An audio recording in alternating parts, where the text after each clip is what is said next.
12 years ago, you parents brought these children, your children, to the baptismal font, and you swore an oath.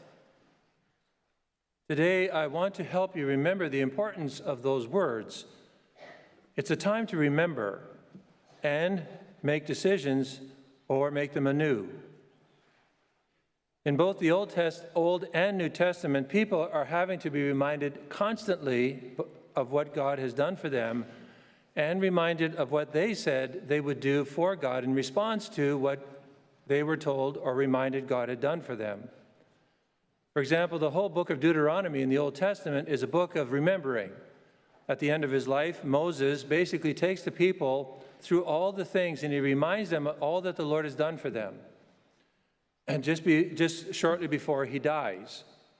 So the whole book is basically like, this is what has happened, and this is what God has done for us. He's watched over us. He's protected us.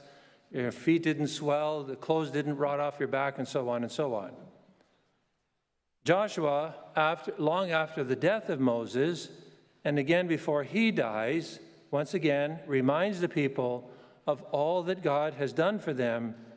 And then he encourages them, of course, and exhorts them, challenges them to be faithful to the promises they made to the Lord in response to what they heard the Lord, were reminded of what the Lord had done for them. Jesus uses the word, don't you remember, to his own apostles who were in his inner circle 24/7, 365. He said, don't you remember what I just did? Don't you remember what I did last night? Why so much remembering? Well, because we forget. We easily forget. The odd person, maybe not, but most of us have a really difficult time remembering even the important things in life, except what is right there coming in our face. We forget the promises we've made to God. We get caught up in what I call the now. What I just said, what's right in front of my face, or what I have to deal with immediately, then that becomes what's really important to me. It becomes what is urgent. And as a result of this, many things in life, God included, can be forgotten. Or at least he's forgotten in such a way as to what it means to make vows to God. I don't disbelieve in God, one might say. I do believe in God, but what does that mean? What does it mean for me to have said certain things in my response to God's questioning of me? That's the kind of stuff we can easily forget. Because of all this, one of the primary tasks of a pastor, or a parent for that matter, is to be the CRO of your family. You all know what a CEO is, right? Mm-hmm. You all know what a CFO is. Mm-hmm. But a CRO, probably a lot of people don't remember, but you all will get it when I tell you what it means. It's the Chief Reminding Officer. All right? Now, you parents, you know this. I've told you over and over and over again, right? I told you to brush your teeth. I told you to say your prayers. I told you, to, and it goes on. You have to remind them over and over and over again. And of course, couples remind each other of all sorts of things. So we all need reminders. So 12 years ago, you brought them to the baptismal font. And you responded to this question, what do you ask of God's church for your child? And you responded, baptism. Then this address was made to you.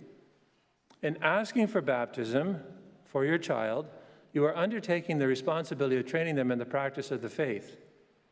It will be your duty to bring them up to keep God's commandments as Christ taught us by loving God and our neighbor.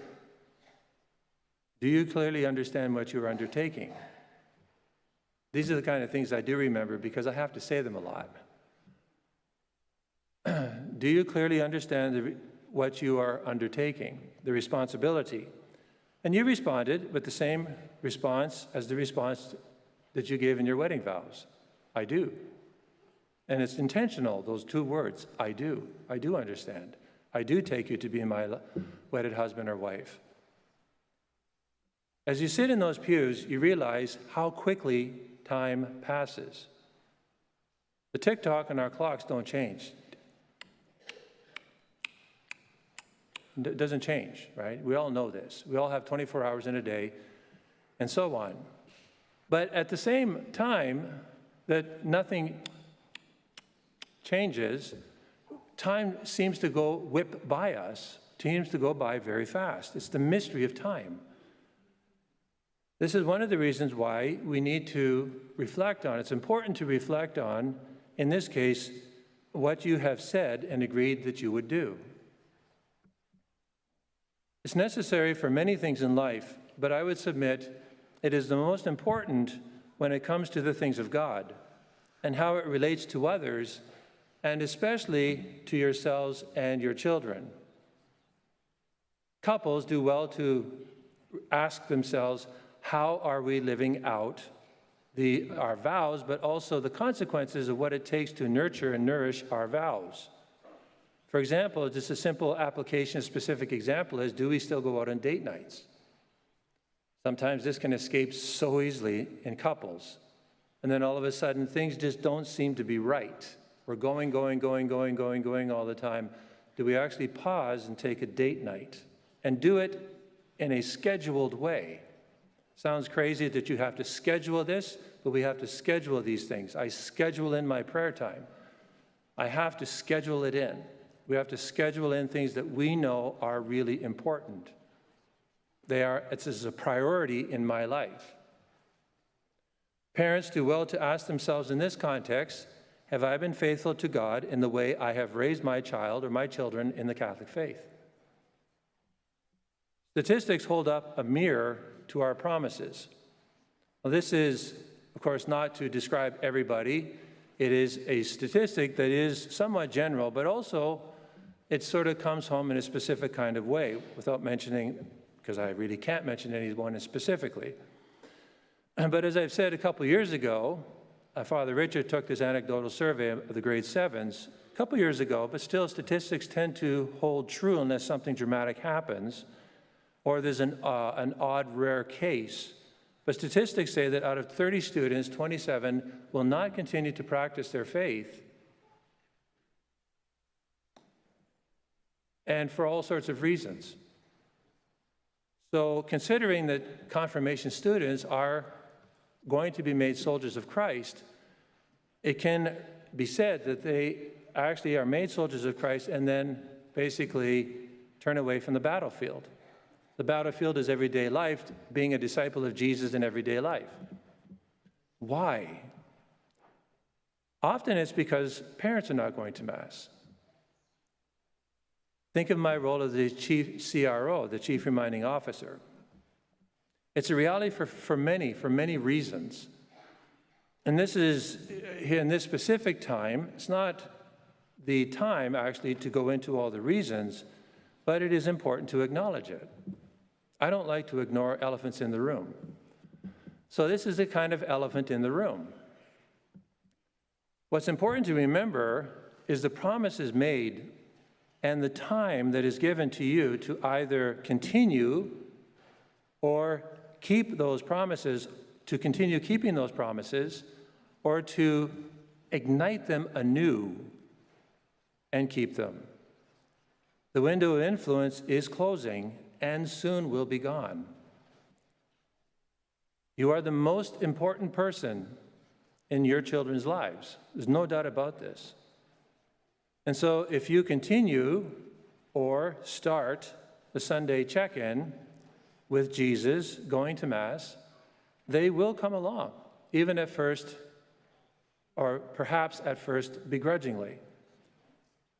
And to be sure, it's not about just checking the box or just doing Mass, as it were, and thinking that somehow this is enough. But it is a huge thing when we want to bring our children into a relationship with Jesus Christ and the Holy Spirit. It teaches them that Jesus is first in life. He has to be.